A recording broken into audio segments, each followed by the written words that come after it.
দিন কয়েক আগেই বাচ্চাদের স্কুলের পোশাক তৈরির বরাত নিয়ে দুর্নীতির অভিযোগ উঠেছিল টাকি পুরসভার চেয়ারম্যানের বিরুদ্ধে, যা নিয়ে শোরগোল পড়ে গিয়েছিল গোটা এলাকায়। আর এবার কোটি কোটি টাকা তছরূপ ও বাইরের প্রমোটারদের হাতে নামমাত্র দামে সরকারি সম্পত্তি লিজ দেওয়ার অভিযোগের তীরে টাকি পুরসভার চেয়ারম্যান লিপ্ত হয়ে গেছে। এইখানে যে পৌরসভার চেয়ারম্যান থেকে শুরু করে সকাল থেকে সন্ধ্যাবেলা শুধু এই নোংরামো করেছে, এই যাচ্ছে, দুর্নীতি করেছে, এই ছাড়া কোনো খবর নেই। এবং সেগুলো তৃণমূলের কাউন্সিলর দ্বারাই প্রচার হচ্ছে।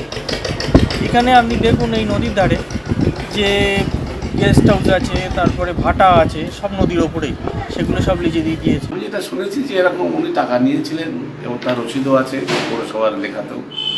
তা পরবর্তীকালে তুলনায় 10 টাকার স্ট্যাম্পে লিখে দিয়েছিলেন 99 বছরের লিজ, যেটা শুনলাম আইনত হয় না।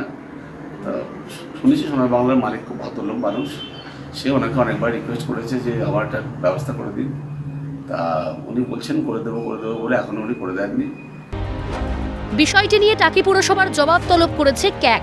7 দিনের মধ্যে যাবতীয় বিবরণ সহ উত্তর দিতে বলা হয়েছে। বিরোধীদের প্রশ্ন, একর প্রতি মাত্র 400 টাকায় সরকারি জমি কি করে লিজ দিতে পারে টাকি পুরসভা? এ নিয়ে সরব হয়েছে বিজেপি। গত 10 বছর ধরে টাকির যা পরিস্থিতি আমরা দেখছি, সেটা হচ্ছে টাকির যত শুধু শ্মশানটুকু বাদে সবই চলে গেছে লিজে। কোনোটা 90 বছরের লিজ, আমরা একটা আরটিআইও করেছি। তো বিষয়টা দাঁড়িয়ে যাচ্ছে যে টাকির সম্পত্তিগুলো বাজেয়াপ্ত হয়ে যাচ্ছে। আপনি দেখুন, এটা হচ্ছে ইছামতি নদীর ধার। নদী কোনোদিন বিক্রি হয় আমরা কোনোদিন শুনিনি। তো নদীর ধারে বড় বড় পর্যটনের উন্নতি ও কর্মসংস্থানের লক্ষ্যেই এই পদক্ষেপ, সাফাই টাকি পুরসভার চেয়ারম্যান সোমনাথ মুখোপাধ্যায়। আমাদের মাননীয় মুখ্যমন্ত্রী বলছেন ইন্ডাস্ট্রি হোক, অর্থনৈতিক ডেভেলপমেন্ট হোক, কর্মসংস্থান হোক। আজকে টাকিতে সোনার বাংলা হওয়ার পরে আজকে কিছু না হলে অন্তত 2 থেকে 3 হাজার লোকের কর্মসংস্থান হয়েছে বিভিন্নভাবে। যে জায়গাটার কথা উল্লেখ করা হচ্ছে, সেই জায়গাটা রাস্তার পাশে পড়ে থাকা একটা খাস জায়গা।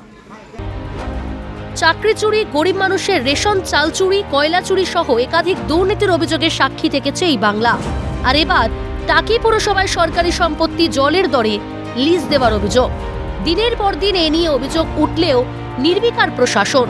শাসক দলের নেতার বিরুদ্ধে অভিযোগের আঙুল উঠেছে বলেই কি প্রশাসনের এই নিষ্ক্রিয়তা? পঙ্কজ বিশ্বাসের রিপোর্ট, ক্যালকাটা নিউজ।